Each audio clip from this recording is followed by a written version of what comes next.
Package देंगे।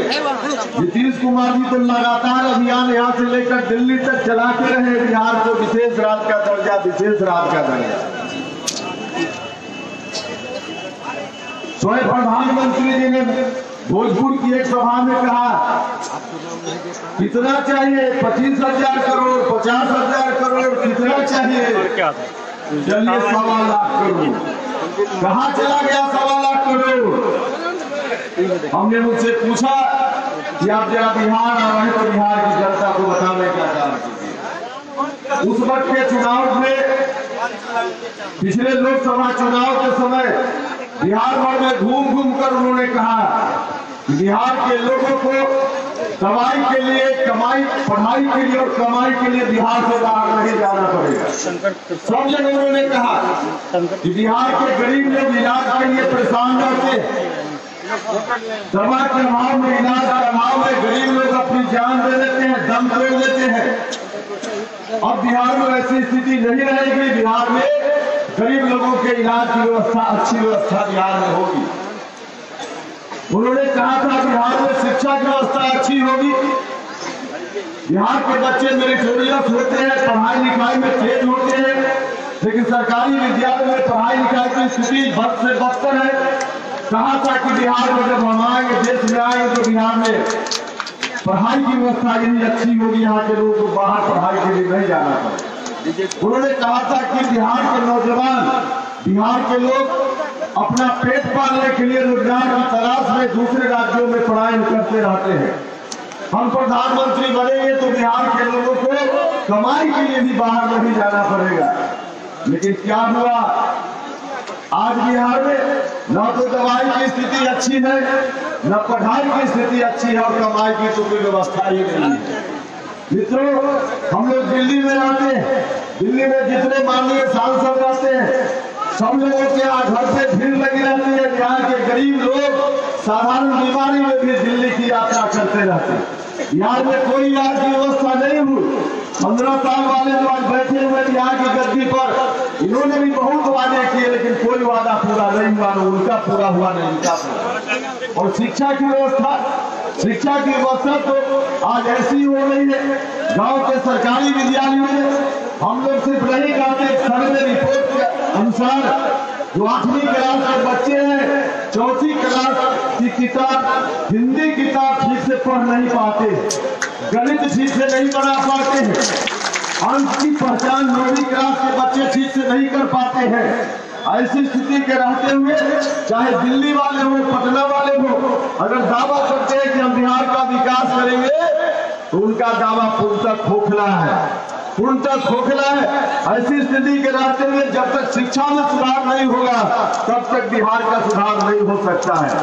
तब तक गांव में रहने वाले जो गरीब लोग हैं, उनके बाल बच्चों की तकदीर नहीं बदल सकती। अगर बिहार के गांव में रहने वाले दलित भाई हो, महादलित भाई हो, अति पिछड़े भाई हो, या जो लोग भी गरीब हैं, जिनकी जेब में पैसा नहीं है, अपने बच्चों को सरकारी विद्यालय में पढ़ाते हैं, अपने बच्चों को प्राइवेट में नहीं भेज पाते क्योंकि पैसा नहीं है। पैसे वाले लोग को कठिनाई नहीं, अपने बच्चों को प्राइवेट में भेजने का काम करते, मधेपुरा में भेजते, या फिर पटना भेजते, दिल्ली भेजते, जो जिस लाख सक्षम में भेजते हैं। लेकिन गरीब घर के बच्चे आखिर कहाँ जाए, वो भी सरकारी विद्यालय में पढ़ते। जब तक इन विद्यालयों की स्थिति नहीं सुधरेगी, जब तक शिक्षा की व्यवस्था अच्छी नहीं होगी बिहार में, लाख कोई दावा कर ले, बिहार के गरीब लोगों की तकदीर नहीं बदल सकती, नहीं बदल सकती। हमारी पार्टी ने भी निरंतर अभियान चलाया शिक्षा की व्यवस्था को लेकर। लगातार 2 वर्षों से हमने अभियान चलाया। हम भारत सरकार में मंत्री थे तो मेरे ऊपर लोग उंगली उठाते थे, या भारत सरकार में मंत्री है फिर भी शिक्षा की व्यवस्था को लेकर सड़क पर उतरकर आंदोलन करने का काम करते हैं। मित्रों, मंत्री रहते हुए भी हमने शिक्षा की व्यवस्था को लेकर संघर्ष किया, सदन से लेकर सड़क तक संघर्ष किया। हम आपसे कहना चाहते हैं, बिहार की दशा को सुधारने के लिए जरूरी है कि जुर्मानावालों से बिहार को और देश को छुटकारा दिलाने का काम किया जाए। अगर दोबारा फिर से सत्ता में जाएंगे तो फिर बिहार और देश के गरीब लोगों की तकदीर नहीं बदलेगी और सामाजिक न्याय की धारा तो सदा सदा के लिए बर्बाद हो जाएगी। हम लोग उस धारा के लोग हैं। आदरणीय शरद यादव जी के नेतृत्व में हमको अफसोस इस बात का है कि इस मंच पर श्रीमान लालू प्रसाद यादव जी को भी होना चाहिए था, लेकिन नहीं है लालू प्रसाद यादव। उस धारा के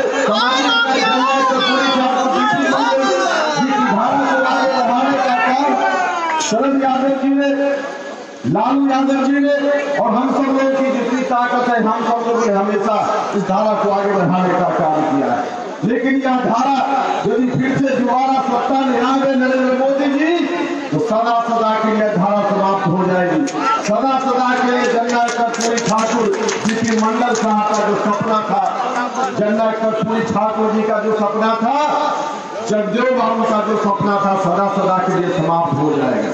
इसलिए हम आपसे कहना चाहते हैं कि सपना को जिंदा रखने के लिए, साकार करने के लिए, गरीब लोगों की तकदीर को बदलने के लिए और समाज में जिस समूह के लोग हैं, दलित पिछड़े जो भी हैं, उनको मुख्य धारा में लाने के लिए, उनको बराबरी पर खड़ा करने के लिए, सबको एक साथ लाने के लिए जरूरी है कि आप सब लोग एक एक वोट इस लोकसभा क्षेत्र में आदरणीय नेता शरद यादव जी के पक्ष में, महागठबंधन के पक्ष में एक वोट के सामने के बटन को दबा कर देंगे।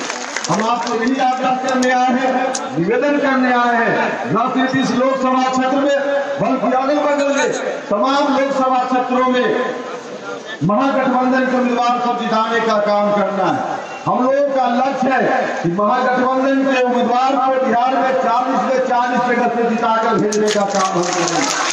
और सब लोगों से जिस जात के लोग हो, जिस धर्म के लोग हो, तमाम लोगों से मेरा आग्रह है, फिर मौका मिलेगा निश्चित रूप से हम आएंगे, इस क्षेत्र में भी आएंगे। लेकिन मैं समझता हूँ कि शरद यादव जी को बाकी बिहार के तमाम लोकसभा क्षेत्रों में जाने की जरूरत है। मैं आपसे आग्रह करना चाहता हूँ, सिर्फ बिहार में नहीं बल्कि बिहार से बाहर भी इनको जाना पड़ेगा, क्योंकि सब जगह महागठबंधन के उम्मीदवार जीतेंगे, यूपीए के उम्मीदवार जीतेंगे, तब नरेंद्र मोदी जी को हटाना संभव हो पाएगा। इसलिए आप सब लोगों से आग्रह है कि हमारे नेता को थोड़ा कम समय भी मिले गांव में जाने के लिए, तो कृपा करके इस लालटेन को आप अपने हाथ में थामे रहिएगा और सब लोग मिलकर राष्ट्रीय जनता दल के लोग हो, राष्ट्रीय लोक समता पार्टी के लोग हो, मांझी जी की पार्टी के लोग हो, कांग्रेस के लोग हो, वीआईपी मुकेश सहनी जी की पार्टी के लोग हो, सब लोगों ने मिलकर प्रण लिया है कि जिताएंगे। तो आप सब लोगों से आग्रह है कि सब लोग मिलकर शरद यादव जी का जो चुनाव चिन्ह लालटेन था, उस चुनाव चिन्ह के सामने के बटन को दबाइए और भारी मतों से इनको जिताकर भेजने का काम कीजिए। भारी मतों से इनको जिताने का काम जरूर कीजिएगा। आप सभी का बहुत बहुत धन्यवाद।